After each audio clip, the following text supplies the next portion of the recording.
Vamos começar a última semana destas aulas e, como vos tinha dito na última sessão, vamos começar a ver os mandamentos da Igreja.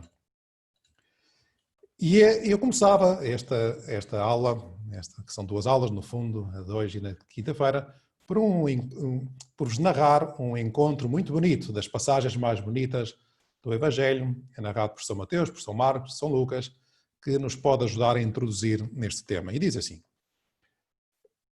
aproximando-se de Jesus, um jovem disse a Jesus.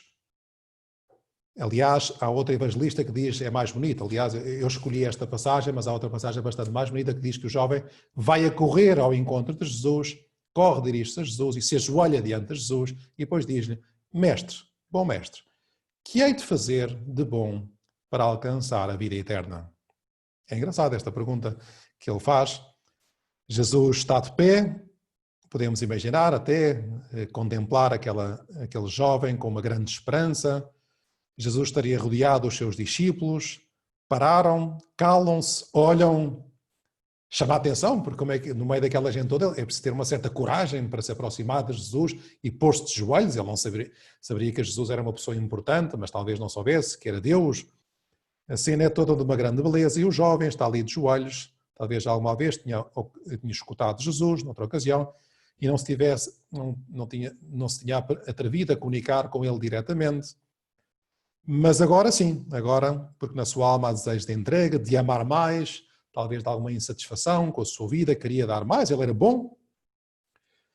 E dirige-se a Jesus e pede-lhe: o que é que eu hei de fazer para alcançar a vida eterna? E Jesus responde-lhe: por que me interrogas acerca do que é bom? Um só é bom, que é Deus, e depois diz-lhe: porém, se queres entrar na vida eterna, guarda, ou também às vezes diz, cumpre os mandamentos. Aqui está, por isso é que escolhi esta passagem do Evangelho para se queres entrar na vida eterna, cumpre os mandamentos. Isso é o mais importante, cumprir os mandamentos. E depois ele pergunta quais ele até sabia.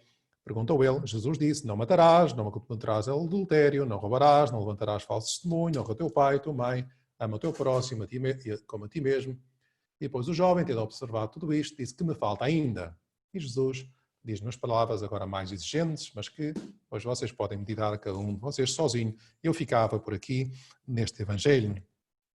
Esta pergunta do jovem a Jesus é muito interessante, porque é a pergunta que todas as pessoas se fazem. De uma forma ou de outra, todas as pessoas perguntam: o que é que eu hei de fazer para alcançar? Como é que eu hei de alcançar a vida eterna? Nós damos-nos conta que esta vida aqui embaixo, mais ou menos bonita, com mais ou menos aventuras, é pouca coisa, é pouco cheinha, queríamos um bocadinho mais. Aliás, nós até quando dizemos entre nós, então até sempre, disciplina, até sempre, porque como que dentro de nós, todos no nosso coração, há um apelo de eternidade, um apelo que nos diz: isto não acaba aqui. E esse apelo não foi posto certamente por nós, foi Deus que nos criou, que pôs dentro de nós esse desejo de eternidade. Mas para isso, para alcançar o céu, é preciso escolher um caminho. Há muitos na vida, eu falei-vos no sábado passado, falei-vos que há várias formas de viver a vida moral, por assim dizer. Há pessoas que escolhem outros sistemas de moral, penso que se enganam, e eu acredito, e por isso estou a tentar comunicar a minha fé, que a fé católica é mais bonita. Por isso é que e nós podemos ver também na vida dos santos, particularmente Nosso Senhor de Jesus, que vale a pena seguir esta moral católica, que não por ser antiga deixa de ser antiquada, velha, desinteressante. Pelo contrário, é uma moral jovem, sempre cristã. A Igreja é sempre jovem. A Igreja sempre tem uma mensagem para o presente e para o futuro. Jesus diz àquele homem, àquele rapaz: se queres entrar na vida eterna, diz no ponto 434 do compêndio, se queres entrar na vida eterna, observa os mandamentos, cumpre os mandamentos. E depois diz mais ainda: vem e segue-me. Ou seja, Jesus não aponta só um caminho que está fora dele. Jesus diz o cumprimento dos mandamentos passa pelo seguimento de Nosso Senhor de Jesus. E seguir Jesus implica observar os mandamentos, porque Jesus é aquele, como diz muitos documentos da Igreja, como os santos sabem, é aquele que revela o homem ao próprio homem. O que é que isto quer dizer? Ele é o mestre, é aquele que nos ensina o caminho com a sua vida. Nós olhamos para a vida de Jesus e aprendemos a realizar, aprendemos a fazer o bem. O cristianismo é isso mesmo.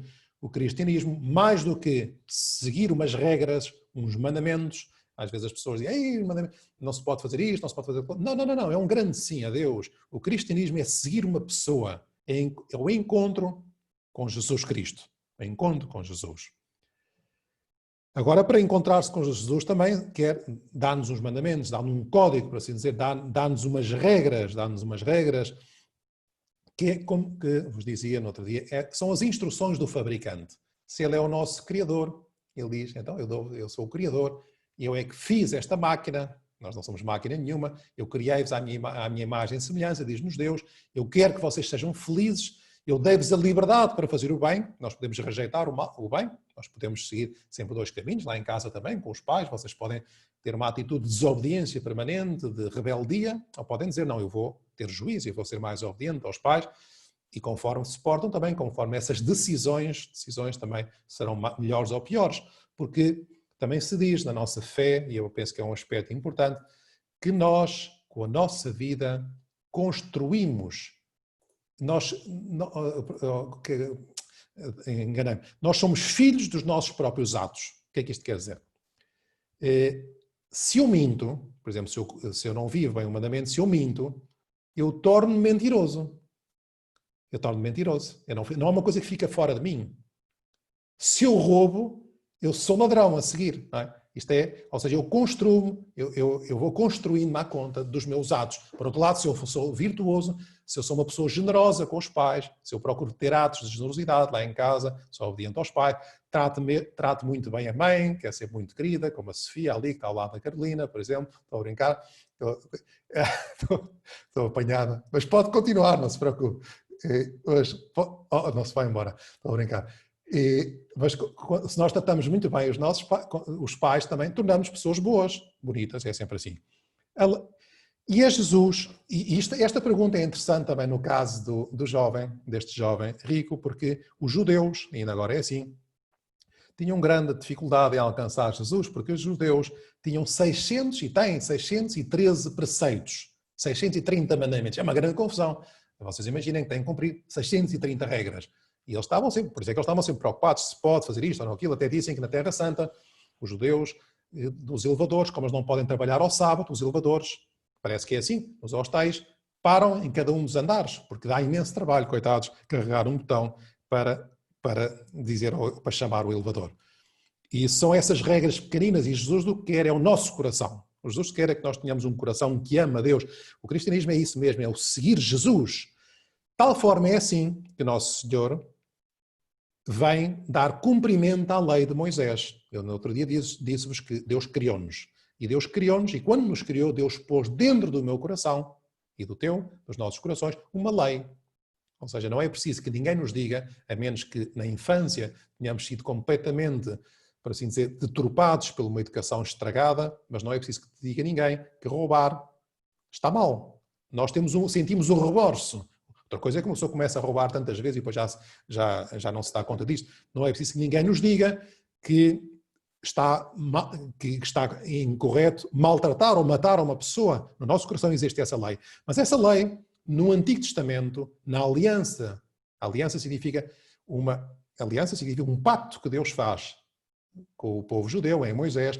Deus revela significa mostrou, disse, deu-lhes a antiga lei, que nós dizemos que é o código da aliança, que são os 10 mandamentos. Os 10 mandamentos. Se vocês forem antes do ponto 434 do compêndio, é na página, no meu, mas pode haver outras edições, ou podem estar a ver na internet, não sei, na página 176, vem lá no livro do Êxodo, ou no capítulo 20 do livro do Êxodo, ou no capítulo 5 do livro do Deuteronômio, que são dois livros do Pentateuco, ou seja, dos livros mais importantes da Bíblia. Lá está a lei que Deus entregou a Moisés, que depois Deus coloca no meu coração também. Todos temos essa lei no nosso coração, mas que Jesus Cristo também.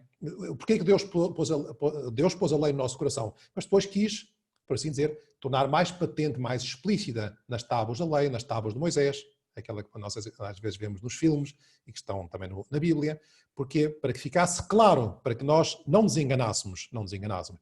E depois Jesus Cristo também interpretou a lei, levou a lei do Antigo Testamento ao cumprimento. E diz assim, diz no ponto 435 do compêndio, Jesus interpreta a lei à luz, e como é que interpreta? À luz do duplo e o único mandamento da caridade, que é a plenitude da lei. E diz assim, qual é o resumo da lei de Moisés, da lei de Deus? Qual é o resumo? Se tivéssemos que resumir os 10 mandamentos, é isto: amarás o Senhor teu Deus com todo o teu coração, com toda a tua alma, com toda a tua mente e inteligência. Este é o maior e o primeiro dos mandamentos. E o segundo é semelhante ao primeiro: amarás o teu próximo como a ti mesmo. Destes 2 mandamentos depende toda a lei e os profetas. Assim, um conselho que vos dava, talvez, assim, importante, era muito bom que vocês soubessem os 10 mandamentos de cor. Eu aprendi, porque eu nunca mais me esqueci, de frente para trás e trás para a frente, todos. Mas se ainda não sabem, então comecem por saber qual é o mandamento de resumo da lei de Deus, que é amar a Deus sobre todas as coisas e ao próximo como a ti mesmo. Amar a Deus sobre todas as coisas. Disto depende tudo. Tanto que é assim que os primeiros cristãos, os primeiros séculos do cristianismo, por exemplo, um escritor pagão significa não batizado, um historiador, ao relatar como é que eram os primeiros cristãos, a vida dos primeiros cristãos, escreveu uma coisa muito bonita, que é dos escritos mais antigos que existem, diz assim: vede como se amam os cristãos. Como eles se amavam uns aos outros. Gostavam uns dos outros. Não era uma questão de marido e mulher.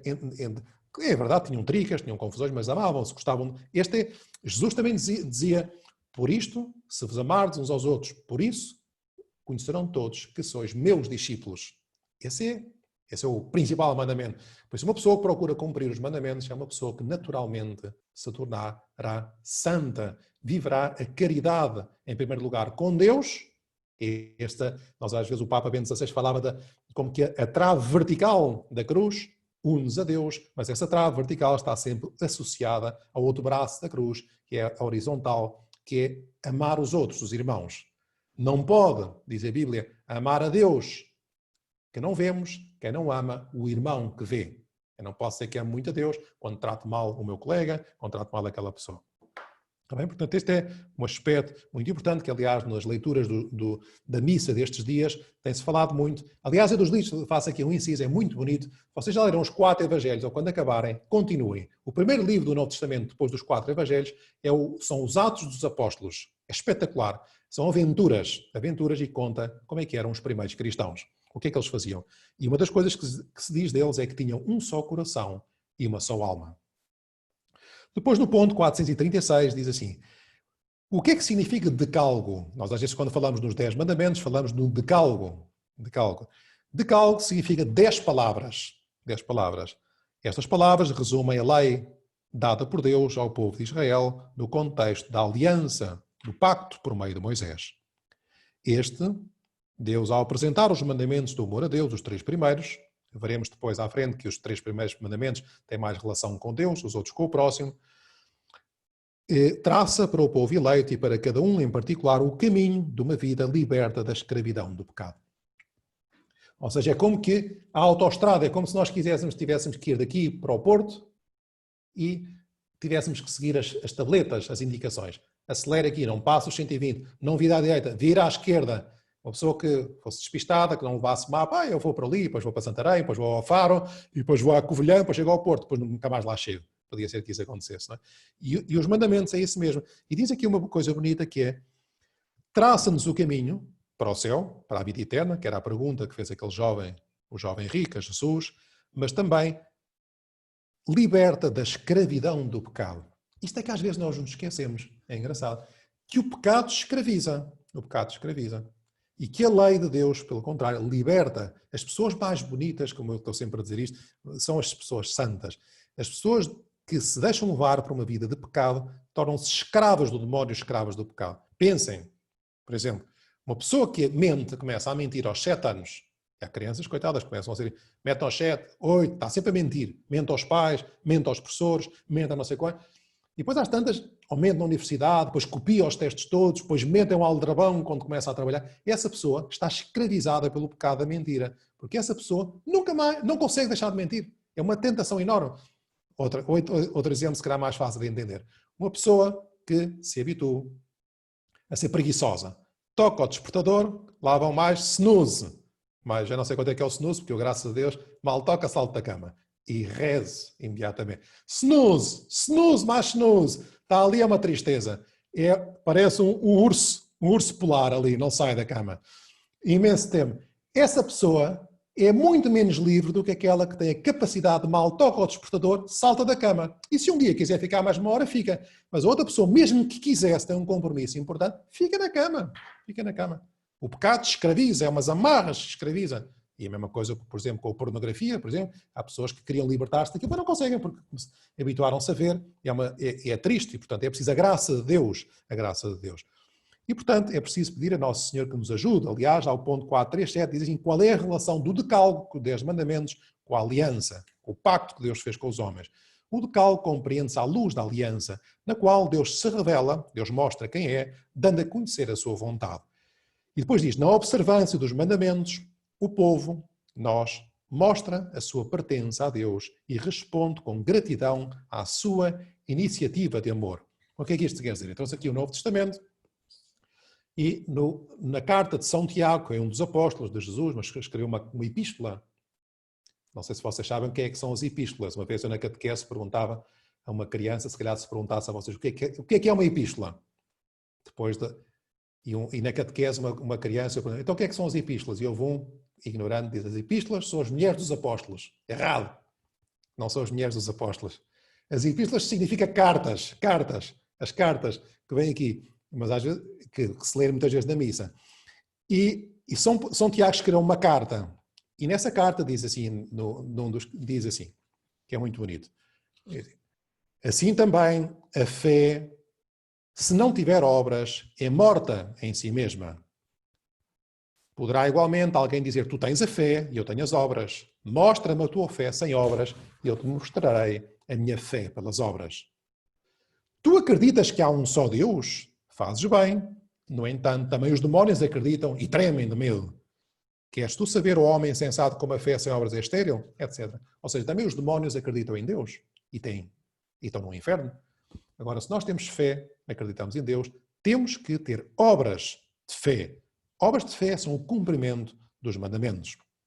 Por exemplo, são as obras da caridade também, que os cristãos estão obrigados a observar, até no ponto 438 do compêndio, fala dos mandamentos como a base. A Igreja reconhece no decálogo uma importância e um significado basilares. É a base, são as fundações da vida cristã. E depois diz, os cristãos estão obrigados a observá-los, os mandamentos. Estamos obrigados a cumprir os mandamentos. E depois, aqui também diz o decálogo, os mandamentos, porque é que se diz que constituem uma unidade orgânica? Orgânica significa que é um corpo. É um corpo. Isto também é bonito, pensa. Um corpo está vivo, não está morto. E porquê que significa que é uma unidade? Aqui diz assim, o decálogo constitui um conjunto orgânico indissociável, porque cada mandamento remete para os outros e para o todo do decálogo. Por isso, transgredir o mandamento é infringir toda a lei. Isto é muito sério. Atenção. A nossa religião, a fé católica, é uma religião revelada. Ou seja, Deus é que nos disse. Há muitas religiões no mundo, nós temos várias religiões, há outros que nem sequer acreditam, não têm religiões, não têm religião, mas a nossa religião, ao contrário das outras, as outras religiões, por exemplo, mesmo os muçulmanos, algumas seitas, os islamitas, etc., todas as outras religiões partem de uma procura de Deus por parte do homem. É o homem que procura a Deus. E bem, faz o melhor que pode. E constrói um sistema de orações, etc., de regras, de liturgia para chegar até Deus. A nossa religião, a fé católica, é muito diferente porque é Deus que vai ao encontro do homem. Não somos nós que vamos até Deus, é Deus que vem até nós e nos diz quem somos e como é que nós temos que chegar até Ele. E diz-nos o caminho, e o caminho é o caminho dos mandamentos. Por isso a nossa fé não é uma fé de self-service, não é uma fé de supermercado. onde eu vou ao supermercado, às vezes digo, e tiro, eu vou escolher aquele iogurte 0% de calorias, eu depois escolho aquela massa, eu depois escolho aquele detergente, mas eu aquele chocolate já não quero. Não, nós aqui no cristianismo é pegar ou largar, é tudo ou nada. Eu não posso, há pessoas que dizem, não, eu 10 mandamentos, ótimo, mas eu cá o 7º mandamento, não acho muita graça ao 7º mandamento. Ou o 5º, não matar, de vez em quando gosto de matar umas pessoas, não dá. Ou todos, ou algum. É pegar, não podemos ter, não podemos ficar só com alguns. Está bem? E obriga gravemente. Não quer dizer, depois, às vezes pensa-se que, mas é que eu pequei contra o mandamento, então é pecado grave. Nem sempre. Um pecado mortal não é nem sempre uma transgressão do mandamento, é um pecado mortal. Eu isso expliquei noutra aula, mas só para explicar um pouco, por exemplo, o 4º mandamento diz honrar pai e mãe, não é? É evidente, Deus me livre que isso acontecesse, que um filho bate no pai, é pecado grave, como é evidente, não é? Não pode bater no pai e a seguir vai comungar, não é? Não faz sentido. Mas se o filho, porque é tonto, mas de vez em quando, deu uma resposta, o pai chama para ir à mesa. Pai, já vou. Outra vez. É um bocado torto, estava um bocado inconsciente. Não é um bocado mortal. Até pode ir a comungar, pedindo perdão a Deus e pedir ajuda para melhorar, está bem? É diferente. Portanto, não é ir contra o mandamento não significa que seja pecado grave, mortal. Alguns sim. Depois já vou explicar agora um a um. Depois há aqui um ponto 441, que diz assim, é possível cumprir os mandamentos? É possível observar o decálogo? Às vezes há pessoas que dizem, é impossível, isto é muito difícil.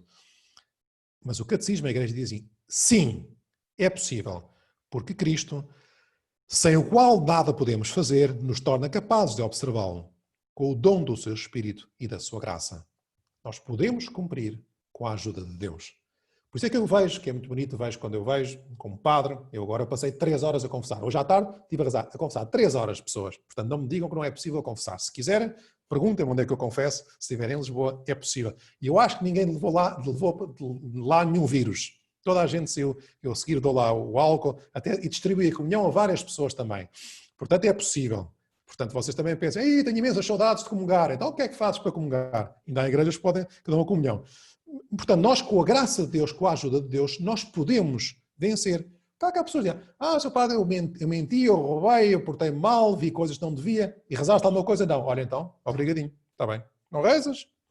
Quem não reza não consegue. Quando nós, com Cristo, conseguimos fazer. Por isso, São Paulo diz na carta, na epístola, aqui está a epístola, não é a mulher dos apóstolos, é a carta de São Paulo aos Coríntios, diz, basta, São Paulo estava com umas dificuldades, falava do aguilhão da carne, tinha algumas dificuldades, e depois houve uma voz, sinto uma voz, está aqui, vou ler assim, e ele diz, e para que a grandeza das revelações não me ensoberbecesse, foi-me dado um aguilhão na carne, um anjo de Satanás que me esfreita.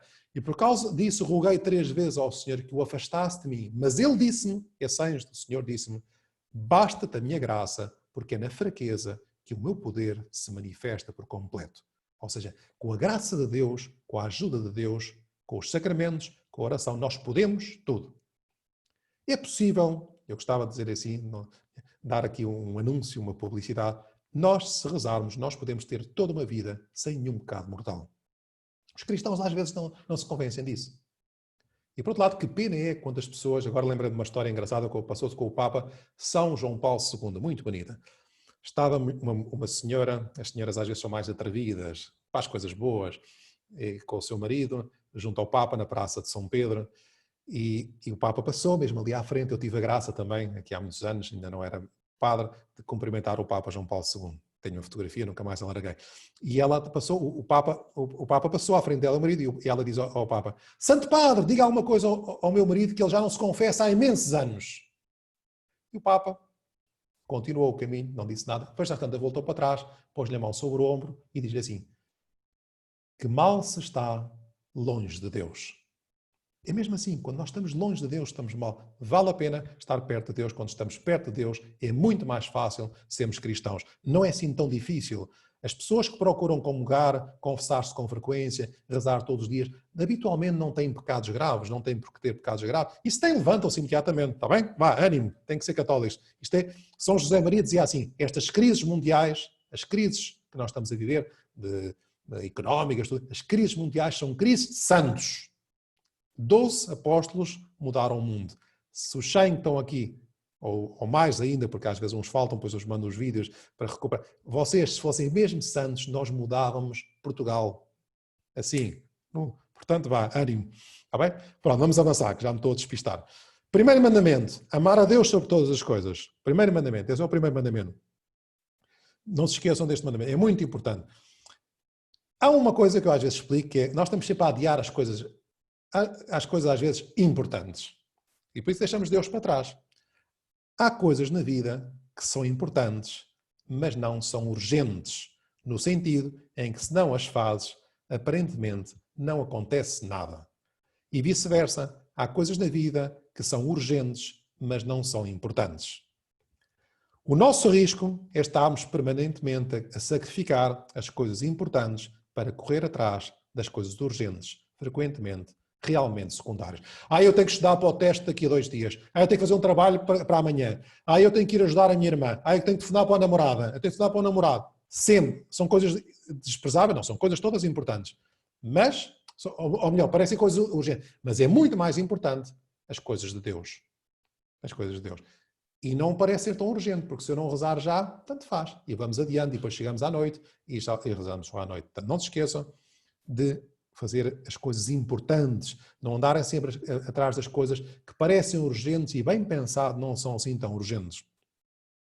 Temos que ir, uma vez a rainha Margarida, que era a mulher do rei São Luís, rei de França, quando ele estava a ponto de embarcar para as cruzadas, ela ignorava para onde é que o rei, o seu marido, se dirigia, como também não tinha o menor interesse em conhecer os lugares por onde havia de passar, só estava interessada num único assunto, em ficar ao seu lado.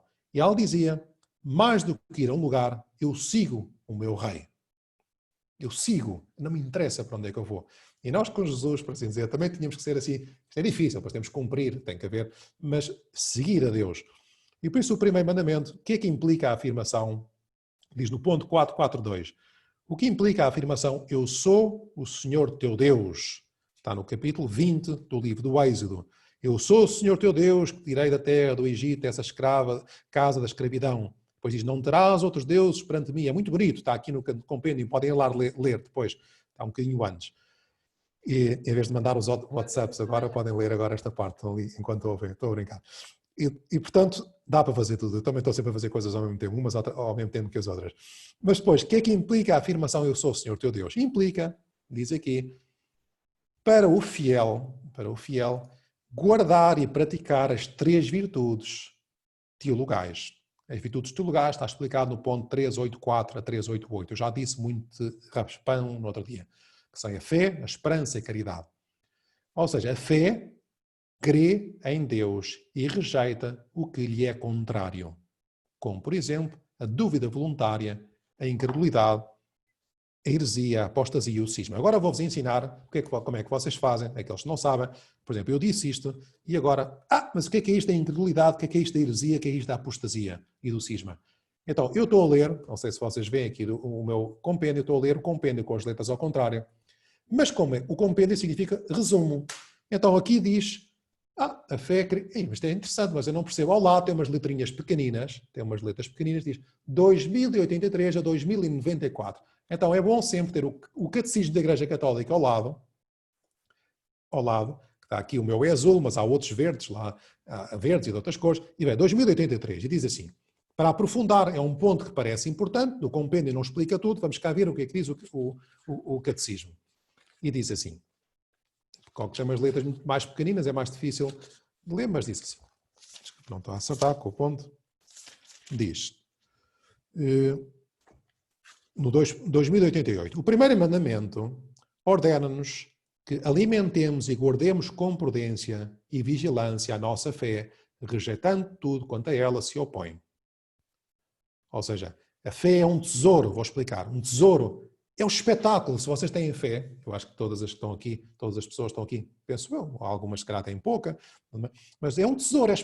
Nós percebemos que nós temos fé, é ter uma visão do mundo diferente, é ver tudo igual ao que os vossos amigos que não têm fé veem, mas com uma grandeza extraordinária, com um sentido de eternidade. Mas, dizem assim, guardar com prudência e vigilância. Ou seja, nós não podemos atentar contra a fé. Por exemplo, quando é que nós podemos atentar contra a fé? Se nós nos pomos a ler um livro indecente, como às vezes há alguns, ou um filme indecente, Isso atenta contra a minha fé. Se nos pomos a ler sem as devidas precauções, por exemplo, um filósofo existencialista ou um filósofo ateu, isso é perigosíssimo. Se vocês põem a ler Nietzsche sozinhos, eu não estou a dizer que vocês não possam ler Nietzsche, não há aqui nenhum índex. Antigamente havia na igreja. Mas nós não temos capacidade de inteligência para entender o que ele me diz. Então ele convence-te do contrário. Então quando eu leio um filósofo desse, porque posso ter que ler num curso qualquer, eu devo perguntar a alguém católico, olha, eu tenho que ler este livro, mas já agora dê-me alguma coisa, tipo um antídoto para que eu tenha uma fé suficientemente forte para entender o que ele diz, para resistir ao que ele disse e aprofundar na minha fé. Está bem? Atenção, não podemos pôr a nossa fé à prova. Não podemos... outra forma de guardar a fé é evitar pecar, é lutar contra o pecado. Eu, no outro dia dizia na missa, se calhar alguns estavam na minha missa, não sei, viram, não sei, que nós, às vezes há pessoas que dizem, eu tenho uma crise de fé enorme. Eu tenho imensas dúvidas de fé. E diz, olha, anda lá, pensas 2 minutos, vais-te confessar, confessas-te. Quantas pessoas cheias de dúvidas de fé foram-se confessar, dei-lhes a absolvição. Seu pai, não tenho fé, já não tenho dúvida nenhuma. Está cheio de pecados. Pecados. É como uma crosta que fica por cima da fé. A dúvida de fé resolve-se muitas vezes com a confissão. Pronto, mas continuamos. Pode-se pecar contra a fé de vários modos. A dúvida voluntária em relação à fé negligencia ou recusa ter por verdadeiro o que Deus revelou e a Igreja nos propõe para crer. Há pessoas que estão sempre a duvidar de tudo. E porquê? E porquê? E porquê? Seu padre, e porquê? Sempre com dúvidas. As equipas Nossa Senhora, às vezes umas reuniões, às vezes vou às reuniões das equipas e gosto muito. Mas põem tudo em causa e mais alguma coisa. Nós não pomos em causa o filme que vamos ver ao cinema, que ainda por cima pagámos, e na missa não pagámos nada, se o filme nos faz bem ou mal. Não pomos em causa se o produto que está à venda, se o remédio que o médico nos receitou, nós confiamos no médico. Então confia um bocadinho mais na igreja. Quando vamos a um médico também não vamos dizer, mas será que é este medicamento ou não? Confia mais na igreja. Outro aspecto pode-se pecar contra a fé, continua o ponto 2088 do Catecismo, com a dúvida involuntária, não só voluntária, mas involuntária, que é a hesitação em crer, a dificuldade em superar as objeções relacionadas com a fé, ou ainda a angústia suscitada pela sua obscuridade. Ou seja, quando nós pomos tudo em causa, quando nós temos dificuldade, porque a fé requer também da nossa parte abandonar-se em Deus. O Papa Francisco, naquela oração tão bonita na Praça de São Pedro, dizia também, falava sobre a fé, e quando Jesus como que criticava a falta de fé dos discípulos, ele dizia que fé não é apenas acreditar em Deus, é confiar em Deus. Confiar em Deus. Temos que confiar. Por exemplo, confiar, estou na dúvida se eu hei de casar ou não casar com este rapaz. Eu sei lá se é mesmo esta a vocação, que é a minha vocação, se é com o António ou com o João ou com... Basta de dúvidas. Às vezes, se foi o que conheceste, namoras há 3 anos, é bom rapaz, a pensar, não podemos estar sempre, temos que nos lançar. Se eu tivesse sempre dúvidas, não era padre. Sei lá, não me apareceu nenhum anjo para dizer que eu era padre. Temos que nos atirar. Se a minha vocação é isto ou não. Confia, atira-te. E depois nós atiramos e Deus aguenta-nos, está bem? Não podemos, há pessoas que são muito escrupulosas. Depois, a incredulidade também é outra coisa contra a fé. É o desprezo da verdade revelada ou recusa voluntária de lhe prestarem assentimento. Desprezamos o mandamento. Não, a igreja, Jesus diz, é preciso guardar castidade nas palavras e nas obras. Qual é o problema? Guardar castidade. Eu tenho que experimentar tudo. Há pessoas que dizem assim, é preciso experimentar. Como é que eu vou casar com aquela pessoa se eu não experimentei tudo com ela? Tonto, dá sempre mau resultado. Ou dá quase, mas pronto, já chegaremos ao 6º mandamento, delicadamente abordarei esse mandamento. Depois, a heresia, outra coisa contra a fé, é a negação pertinaz, depois de recebido o batismo, de alguma verdade que se deve crer com fé divina e católica. Por exemplo, vou-vos dizer, não me importa que isto tivesse sido gravado, há um padre teólogo chamado Anselmo Borges, que é entrevistado permanentemente para os jornais, esta semana deu uma entrevista no Jornal Sol, que é padre, que celebra a missa e é herege. Com estas palavras digo sem nenhum problema. É herege porquê? Porque está permanentemente a dizer coisas contra a fé católica e é entrevistado nos jornais. E ele é o que é um escândalo, porque confunde os crentes e confunde os não crentes.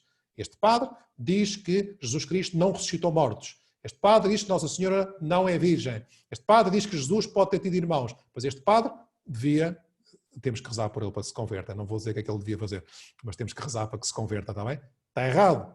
Diz heresias. Alguém tem que o pôr no lugar. A apostasia é outro pecado, que é o repúdio total da fé cristã. Eu posso apostatar contra a minha fé. Não quero ser católico. Apostasia. E depois também o cisma é a recusa da sujeição ao sumo pontífice. A pessoa, quando se recusa a obedecer ao Papa, está em cisma. Cisma significa separação. E infelizmente, aconteceram vários cismas ao longo dos séculos, como nós sabemos. O que é que implica adorar o Senhor teu Deus e só Ele prestar culto? Implica, este mandamento leva-nos a adorar a Deus, prestar culto, não só culto individual, como culto público. Por isso é que eu recomendo, tantas vezes, eu acho que é uma coisa importante, nós adorar a Deus significa também ajoelhar-nos diante de Deus. Nós só nos ajoelhamos diante de Deus. Também um namorado, assim, nas serenatas de Coimbra também, perante a sua amada, também gosta de se ajoelhar, como manifestação de amor, também é bonito. Vocês também, as raparigas, adoravam que o vosso namorado, como uma flor, uma coisa muito bonita. Mas por um ato de amor. Agora, nós ajoelhamos diante de Deus. A mim dá-me pena quando as pessoas passam diante do Santíssimo Sacramento e nunca se ajoelham. A menos que tenham um problema de reumatismo das articulações, aí não há nenhum problema, não é? As velhinhas, mas agora vocês novos não se ajoelham, até se, muitas vezes, algumas igrejas representam figuras bíblicas e representações, e quando o demónio está representado, o demónio é representado com a perna que vai dos pés à coxa, sem joelhos, o demónio não tem joelhos, porque o demónio é aquele que não se ajoelha diante de Deus, não se prostra diante de Deus. Esse é um aspecto importante também, ajoelharmos diante de Deus. Outra coisa é oferecer sacrifícios a Deus, sobretudo o sacrifício espiritual da nossa vida, ou seja, procurar do esforço para nos portarmos bem. Vocês pensam, por exemplo, Nossa Senhora em Fátima pediu aos pastorinhos que eles fizessem sacrifícios. Ou seja, nós temos que fazer coisas bonitas por Deus.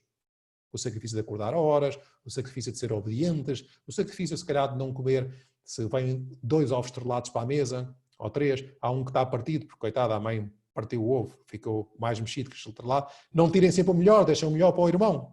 Por exemplo, nós às vezes atiramos ao melhor, pois isso é um pequeno sacrifício, ninguém nota. O sacrifício de sorrir, quando custa sorrir. E depois também tem a ver com manter as promessas e os votos. O primeiro mandamento tem a ver com manter as promessas. Se eu prometo, faço. Por exemplo, se eu prometi vou ir à missa ou fazer determinada coisa, devo fazer. Se eu prometi, olha, por exemplo, até o compromisso que temos nestas aulas, nestas aulas de doutrina, vou tentar estar.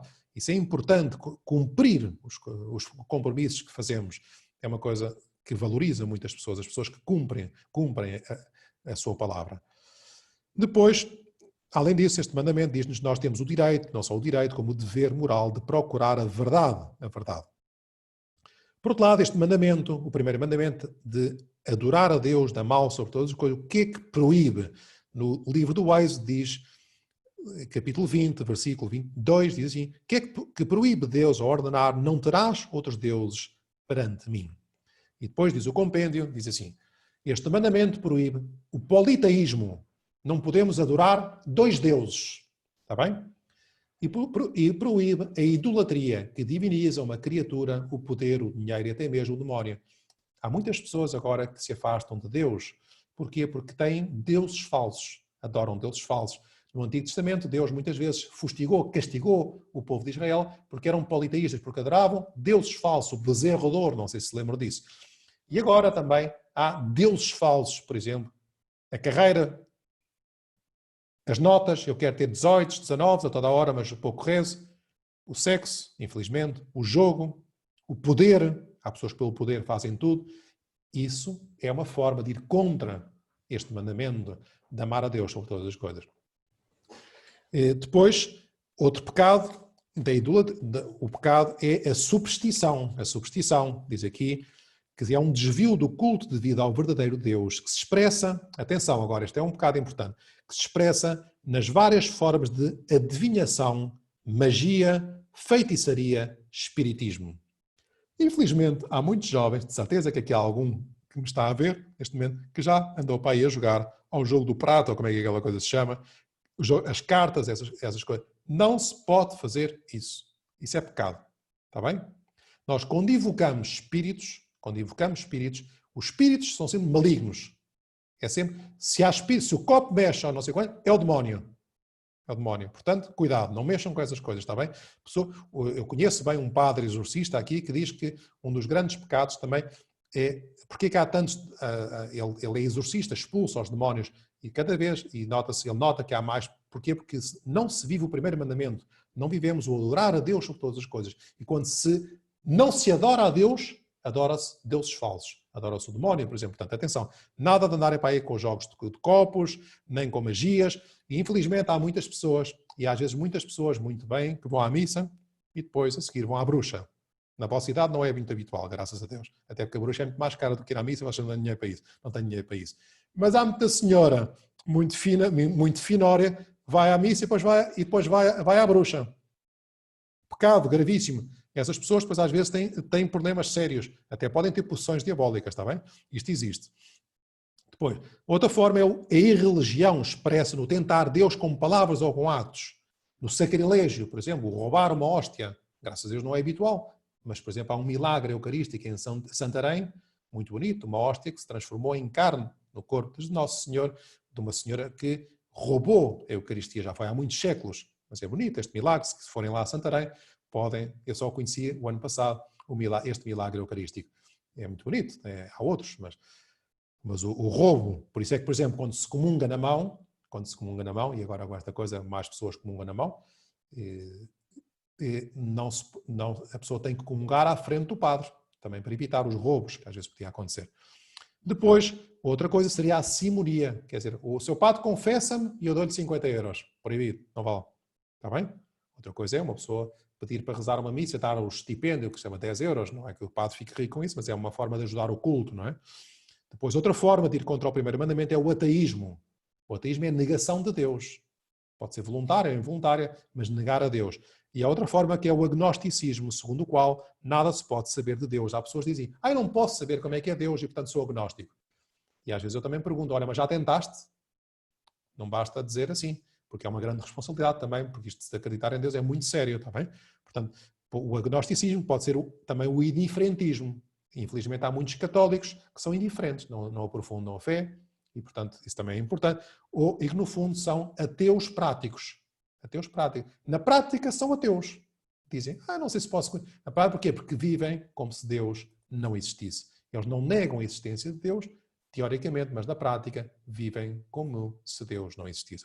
Portanto, isso são tudo pecados, como veem, afinal de contas, até há muitos pecados contra o primeiro mandamento.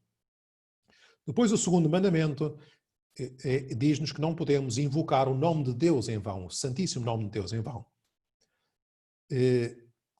Tem os pecados contra o segundo mandamento, por exemplo, é a blasfémia. Graças a Deus, em Portugal não é habitual as blasfémias.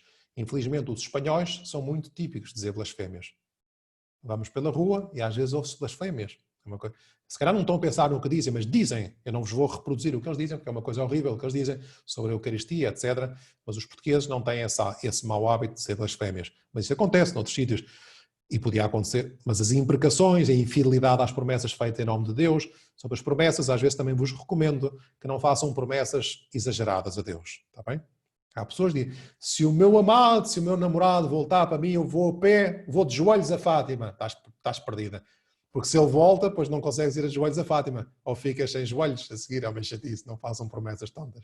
Não façam. Pronto, promete só ir à missa ao domingo, rezar 3 Ave Maria, rezar o terço, coisas simples de fazer. Nada de inventar grandes promessas. E depois não estou a dizer que não vamos a Fátima também, mas não vamos com promessas, porque senão depois é uma chatice. Depois não conseguimos... Por exemplo, se pedir a um sacerdote bom que te diga, não, vá lá, eu rezo por ti, deixa lá a promessa em paz. Está bem? Nada de fazer essas coisas. É melhor não fazer, está bem? E depois outro pecado contra este mandamento é o perjúrio, ou seja, jurar falso. E já agora, uma coisa muito importante é nós temos de ter palavra. Nós temos de ser pessoas cristãos autênticos com palavra. A minha palavra, como Jesus dizia, e por isso é que Jesus era tão atraente, Jesus dizia assim, sim, sim, não, não. Quando me perguntam à Beatriz, à Joana, ao António, vais ali? Eu digo sim ou não. Eu não sou falso. Eu não digo uma coisa com a boca e penso com a outra. E por isso, uma pessoa assim, nós acreditamos nessa pessoa e não preciso dizer assim, eu juro por Deus. Juras por Deus, porquê? Jura por ti. Bem, é suficiente. Se tivermos palavra, temos de ser pessoas honradas com palavra, pessoas autênticas, que bem precisa este mundo. Terceiro mandamento. Santificar domingos e festas de guarda. Porque, diz o livro do Êxodo, porque é que Deus abençoou o dia de sábado e o declarou sagrado?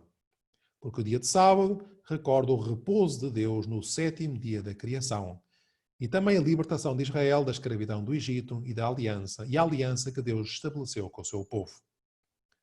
Ou seja, depois da criação, de uma forma figurada, Deus descansou. Deus não precisava descansar, mas é uma imagem também, e é daquilo que nós temos que fazer. E Jesus também respeitava o sábado, mas dizia o sábado foi feito para o homem e não o homem para o sábado. Pois os judeus indignavam-se e mataram-no também por isso, porque Jesus ao sábado fazia curas. Todos dos judeus ficavam chateados com Nosso Senhor. E Jesus dizia o sábado foi feito para o homem e não o homem para o sábado. Eu tenho que santificar o sábado. Agora, para os cristãos não é o sábado, é o domingo, porque é o dia da ressurreição de Jesus. E nós santificamos o domingo. Isso significa, eu tenho que santificar o domingo. Então eu não vou estudar nada, tens exame amanhã. Disparate. Estuda, deve estudar. Santificar o domingo significa que nós temos que ter tempo para Deus, para rezar mais. Por exemplo, agora, nesta altura da pandemia, quando vocês têm que temos que estar mais tempo em casa, nem sequer temos a obrigação de ir à missa. Vocês. Portanto, não é obrigatório ir à missa na televisão. Mas vão. Já agora era bom que fosse, é uma boa manifestação. Mas nós temos a obrigação de cumprir o preceito dominical. E o preceito dominical expressa-se no dedicar mais tempo a Deus e à família. Por exemplo, se há pessoas, por exemplo, eu digo às vezes nas crianças coitadas que estão num colégio católico ou isso, procuram ir à missa no colégio e depois os pais não vão à missa. Coitadas, não podem ir à missa ao domingo, com 10 anos, 12 anos, eu digo, olha, então que o domingo seja diferente. Então reza o terço, ou reza o mistério do terço. Agora, ou lê o Evangelho. Tem que se notar alguma coisa, que o domingo é um dia para Deus. Isso é importante no nosso caso, a maior parte de vocês, que são maiores e vacinados, o que é que vocês têm que fazer ao domingo? Ir à missa. Ir à missa. Não podem ir à missa nesta altura, rezar mais, assistir à missa, como é evidente, mas isso é cumprir o preceito dominical. Domingo vem Dominus, dia do Senhor, dia de Deus. É uma manifestação do nosso amor a Deus, da adoração a Deus. Por isso, como diz no ponto 453, os cristãos santificam o domingo e as festas de preceito, a Páscoa, por acaso calha sempre ao domingo, mas, por exemplo, outra festa, o Corpo de Deus, que é quinta-feira, ou outra festa da Assunção, etc., podia calhar uma quinta-feira. Como é que santificam? Participando na Eucaristia do Senhor. Por exemplo, dia 15 de agosto, atenção, dia 15 de agosto não é dia para ir para o Algarve e voltar do Algarve. Também é, mas é dia para ir à missa também. Vamos à missa de manhã e à tarde vamos para Lisboa, ou para o Porto, ou para onde formos. Temos que ir à missa. E santificar participando na Eucaristia do Senhor e abstendo-se também das atividades que o impedem de prestar culto a Deus e perturbam a alegria própria do dia do Senhor, ou o devido descanso da mente e do corpo. Nós temos que descansar também. Claro, o médico tem que fazer urgência ao domingo, se calhar, não é? Mas outra pessoa, por ganância, que vai trabalhar ao domingo, se calhar isso já está mal, não é? E depois também diz aqui um aspecto que é importante que a sociedade reconheça o direito, e não só o direito, como o dever do homem, de prestar culto, não apenas individual, mas público a Deus. Às vezes é o que as pessoas sem fé querem meter os cristãos na sacristia das igrejas. Vocês que rezem aí, mas não falem de Deus publicamente. Não, nós temos o dever também, como cristãos, de prestar culto a Deus e por isso nos reunirmos ao domingo para rezar nas igrejas. Está bem? Ou de outra forma, podemos prestar culto a Deus. Isso é importante. Quarto mandamento. Honrar pai e mãe e seus legítimos superiores. É olhar para a família como a célula da sociedade. A célula significa que nós olhamos para um órgão, ou para as nossas mãos, para os pés, para o coração, é constituído por células. Também a sociedade é constituída por células pequeninas. E onde é que está essa célula pequenina? É a família. Também se diz às vezes a igreja doméstica, essa comunidade de fé, de esperança, de amor, que nós temos que proteger. E por isso é que os inimigos de Deus e da igreja sabem perfeitamente, assim como atacam Deus, que é a comunhão, que é a família, o Pai, o Filho e o Espírito Santo, também atacam a família. Ali está a família. O que é que os inimigos de Deus procuram atacar? Isto é verdade, isto é uma realidade. Agora não vou desenvolver este tema.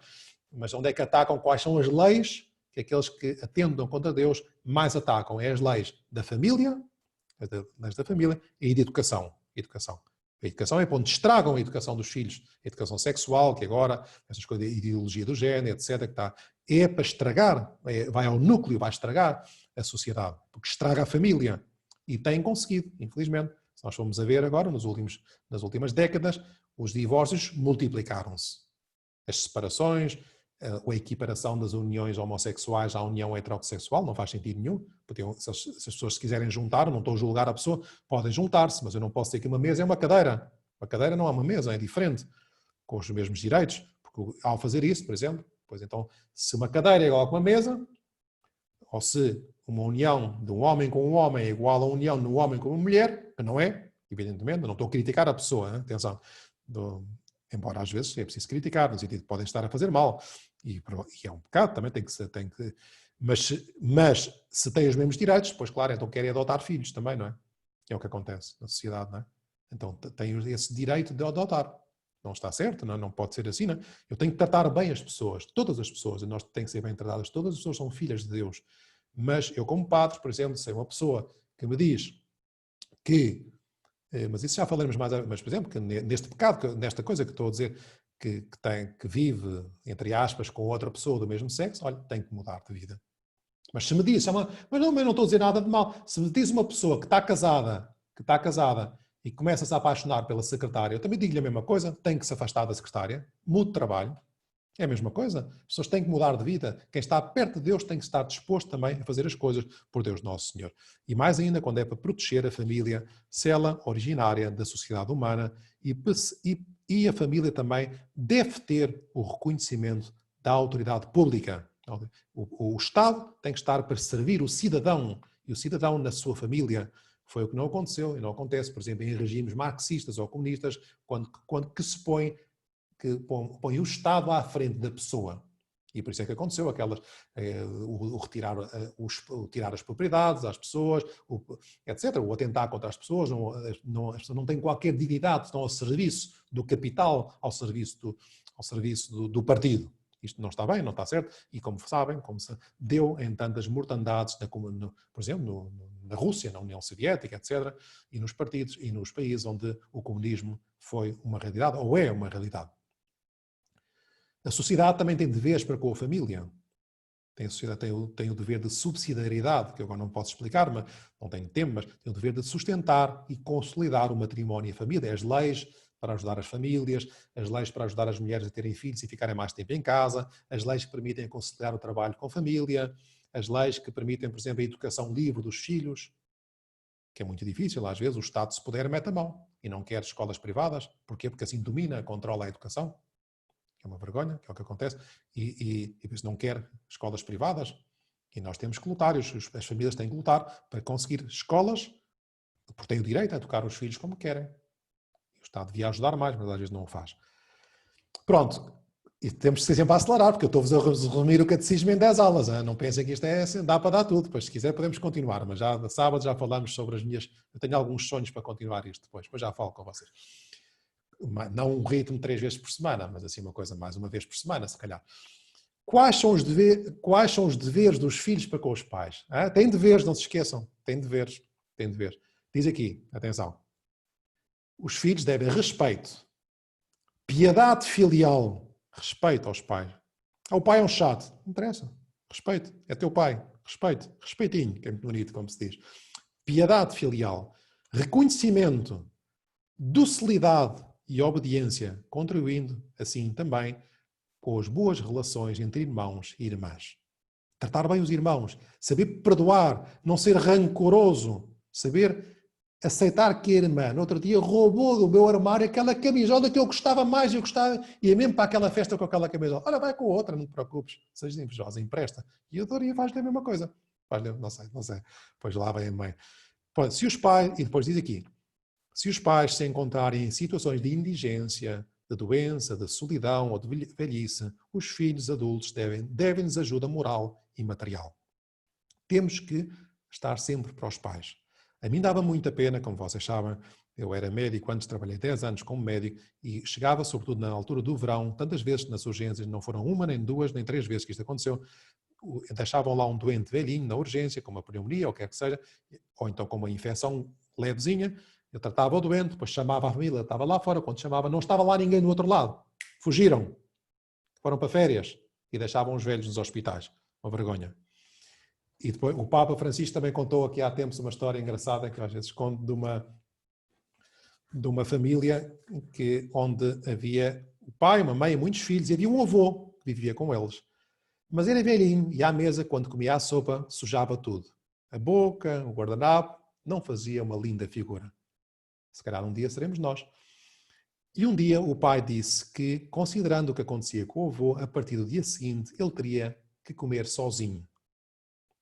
E comprou uma mesinha, pô-la na cozinha, e assim o avô comia sozinho na cozinha e a família na sala de jantar.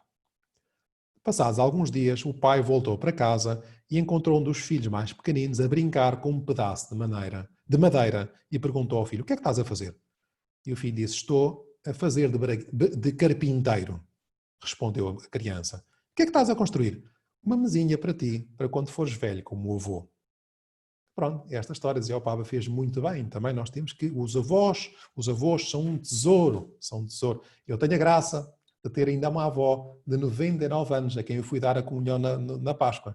Tem 13 filhos, 43 netos, 85 bisnetos e um trineto. Eu sou o terceiro neto mais velho. Portanto, é uma família assim muito grande, tem essa graça. E, portanto, mas nós temos que tratar todos bem. Todos. Famílias unidas, está bem? Rezem sempre. Isso é o maior seguro de vida que nós podemos fazer, é apostar na família, está bem? Ânimo. Falaremos disso depois mais à frente, na próxima aula também. Depois, e os pais também têm deveres para com os filhos. Atenção, não são só os filhos que têm deveres para com os pais. Atenção aos pais. Têm o dever de educar os filhos na fé. São os primeiros anunciadores da fé. Com a palavra, mas com as obras também. Santo António de Lisboa dizia assim: cessem os discursos, falem as obras. Às vezes muita conversa. Os filhos que vejam os pais irem contentes para a missa. Os pais não podem ir contentes para a missa. Vamos para a missa, como quem vai com cara de que vai pagar os impostos à repartição de finanças. Os filhos veem isto, nunca mais vão. Não. Contentes, mesmo que custe. É típico nas famílias numerosas, não se preocupem. Há sempre discussão à saída da missa. A ir para a missa. Chegam à missa chateados. Porque anda para a missa. Não, estou a acabar o pequeno almoço, não sei quando, ganha discussão, vou para o carro, já a porta, o outro vai à frente, liga a música, não é com à frente, confusão, chegam 2 minutos atrasados à missa, depois há um que já diz: não vou comungar, porque estou atrasado. Vai comungar, pede a Deus ajuda, olha, somos assim todos, acabou-se. Para a próxima tenta sair 10 minutos mais cedo, acabou-se. É assim, as famílias grandes também têm graça, isso. E depois diz aqui uma coisa também, que é: os laços familiares são um bem absoluto? Não. Jesus Cristo diz assim: quem ama ao pai ou à mãe mais do que a mim, não é digno de mim. Quem ama a filha ou ao filho mais do que a mim, não é digno de mim. Primeiro está Deus, depois estão os pais. Habitualmente não há nenhuma contradição, está bem? Mas podia haver. E infelizmente, por exemplo, nos casos, até nas famílias cristãs, tem acontecido muitas vezes que os filhos têm uma vocação de uma entrega mais especial a Deus, querem ir para padre, querem ir para o convento, querem entregar-se a Deus no Opus Dei, seja onde for, e vem o pai a seguir, ou a mãe, e proíbem os filhos. E fazem uma perseguição de morte aos filhos. Eu conheço várias pessoas que quiseram ir para entregar-se a Deus mais a sério, e os pais que vão à missa ao domingo, depois perseguem os filhos, porque os filhos se querem entregar a Deus, porque não, tu tens é que casar, eu já imaginei o sonho para ti, tens que fazer isto, vais casar com a Carlota, com a Joana, e já pensei na festa de casamento. Esquece, agora não há festas de casamento, agora há coronavírus, não se pode fazer festas. Mas pronto, os pais às vezes fazem uma telenovela para os filhos e esquecem-se que Deus está primeiro e Deus pode ter planos para eles, está bem? Portanto, atenção aos pais, também têm que respeitar a vocação dos filhos. E que vocês, quando forem pais, têm que respeitar, vou-vos contar, São José Maria, é o santo que às vezes falo, quando ele diz que a única vez que viu o pai dele chorar, foi quando ele lhe disse ao pai: pai, eu quero ir para padre. E o pai começou a chorar. Ficou muito... Custou-lhe imenso, porque era com... E depois disse, mas como era um pai bom, disse a seguir, levou o pai: então vou-te apresentar um padre, que era um frade carmelita, para que fales com ele, para que te ajude. Mas às vezes os pais maus que choram e a seguir batem nos filhos e perseguem os filhos. Dizem: não pode estar, não está certo. Está bem? Mas habitualmente, também, às vezes, também há uns filhos, também se calhar está aqui alguns que são os fanáticos, de primeira. O pai, estou a exagerar, não é? Mas são muito rígidos.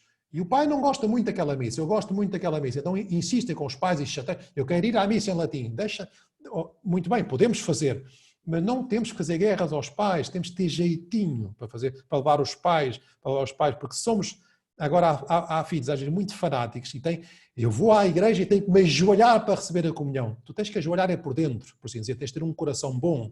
Se ao ajoelhar ofendes o teu pai se chateia contigo, não te ajoelhes, que é mais importante que ajoelhes o teu coração do que ajoelhes os teus joelhos. Às vezes há pessoas que, este radicalismo, às vezes que existe nas pessoas novas também, não está certo. Atenção, desculpem falar assim mais a sério, mas é importante. Não. O primeiro mandamento da lei de Deus, quando é que é o resumo? Caridade, amor a Deus e aos outros. Não é que a liturgia, por exemplo, não seja nunca sinal de divisão entre as famílias e muito menos de divisão entre os cristãos. Que eu sou disto, que eu vou aos franciscanos, que eu vou aos jesuítas, que eu vou ao Opus Dei, que eu vou ao neocatecumenal, que eu vou ao chançado. Tudo igreja, somos todos, o Papa é o único, é todos filhos do Papa, todos, não há aqui, não devemos criticar, porque às vezes há muita crítica na igreja, porque eu sou, já no Novo Testamento dizia, eu sou de Pedro, eu sou de Apolo, somos de Deus, acabou-se, temos que nos dar bem todos, está bem? Ainda bem que há muita coisa na igreja, cada um vai aquilo que mais gosta. Pronto. Portanto, temos deveres também não só com os pais, mas temos deveres para com a sociedade civil, por exemplo, temos que colaborar, não nos podemos abster das coisas. É uma pena quando os católicos às vezes se abstêm, não vão votar e depois queixam-se dos partidos. Temos que votar, por exemplo, não pagam fogem aos impostos, se calhar um imposto é injusto, tudo bem. Não vota, faz a discussão da eutanásia, do aborto, não, nós temos que nos envolver. Porque aquele não se escreve ao jornal, temos que, com a nossa maneira de ser, com a nossa capacidade, temos que ser interventivos, cada um à sua maneira. Mas pronto, é importante ser-lo, está bem? Depois, quinto mandamento. É um mandamento muito bom. E eu não vou ter tempo, porque eu já estou a passar 2 minutos da hora. Eu completo amanhã, está bem? A quinta-feira. É não matar. Até quinta não matem, está bem? Eu depois na quinta já explico porque é que não devemos matar. Até quinta não convém matar ninguém. Depois eu explico porque é que não devemos matar, está bem? Pronto, 1 hora. Estamos cansados todos. Se calhar não tenho dúvida nenhuma, para não? Tá, não. Vão jantar agora. Não tenho dúvidas. Bem, não nos podemos esquecer da Ave Maria. Vão ver, eu ponho-me a falar, eu falaria mais tempo, mas não tenho que respeitar também o tempo. Portanto, na quinta-feira, todos aqui à mesma hora, se vocês quiserem. Vamos tentar aqui. E falaremos, começamos à forte, assim, pode haver um filme de cowboys, de Índios e Ladrões, Índios e Cowboys estes dias, porque é sobre o não matar, perceber que não podemos matar. Já vos vou explicar este mandamento que é muito importante nesta sociedade. Até é bonito só para dar uma introdução, que nós estamos numa sociedade, infelizmente, em que se estava a trabalho, uma sociedade de morte, uma cultura de morte. E aqui há 3 meses, eu vi uma fotografia de alguns dos nossos deputados a festejar num restaurante a aprovação da lei da eutanásia, ou pelo menos daquilo que ia conduzir à lei da eutanásia. Celebrar uma lei da morte. Graças a Deus, pelo menos este vírus tem uma vantagem, que é um vírus que tem levado a um combate de vida. Estamos todos unidos pela vida. Isso sim, isso é verdade. Pelo menos o vírus alguma coisa boa trouxe, que nós estamos todos a travar uma batalha contra a morte pela vida. Porque é natural, que está dentro de nós. Mas já vos vou explicar mais à frente, depois na próxima aula, outras coisas importantes relativas ao 5º mandamento. Podem continuar a fazer assim. Se tiverem dúvidas, mandam um SMS e eu responderei logo que puder, que é o que eu tenho feito e acho que tenho cumprido mais ou menos. E rezo por todos. Hoje na missa rezei por vocês, rezo todos os dias pelas pessoas que aqui estão e pelas que hão de vir. E vamos rezar uma Ave Maria e vamos embora. Ave Maria, cheia de graça, o Senhor é convosco. Bendita sois vós entre as mulheres, bendito é o fruto do vosso ventre, Jesus. Santa Maria, Mãe de Deus, rogai por nós, pecadores, agora e na hora da nossa morte. Amém. Pai, do Filho e Espírito